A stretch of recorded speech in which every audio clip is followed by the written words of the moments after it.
अस्सलाम वालेकुम दोस्तों। पाकिस्तान क्रिकेट टीम का T20 वर्ल्ड कप का दूसरा वार्मा मैच आज खेला जाएगा जो 20 अक्टूबर है, क्योंकि दोस्तों 20 अक्टूबर को पाकिस्तान क्रिकेट टीम का दूसरा वार्मा मैच खेला जाना है, साउथ अफ्रीका के खिलाफ खेला जाएगा। तो ये मैच आज कितने बजे खेला जाएगा, कौन से टीवी चैनल पर दिखाया जाएगा। तो दोस्तों कई लोगों को ये नहीं पता कि T20 वर्ल्ड कप के जो वार्मा मैच हो रहे हैं और खेले जा रहे हैं ये कौन से टीवी चैनल पर दिखाए जा रहे हैं, कौन सी एप्लीकेशन है।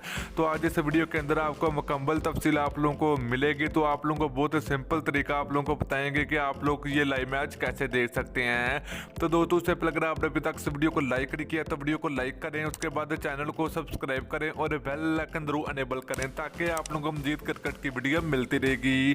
तो चलिए दोस्तों सबसे पहले टाइम टेबल की बात करें तो पाकिस्तान और साउथ अफ्रीका के दरमियान दूसरा वार्मा मैच आज शाम 7 बजे खेला जाएगा। तो दोस्तों अगर आप लोग इस मैच को लाइव देखना चाहते हो तो आप लोग फेसबुक पर लाइव मैच देख सकते हैं। वहां पर आप लोगों ने सर्च करना है Pakistan versus south Africa live match, तो वहां पर लाइव मैच देखने को मिलेगा।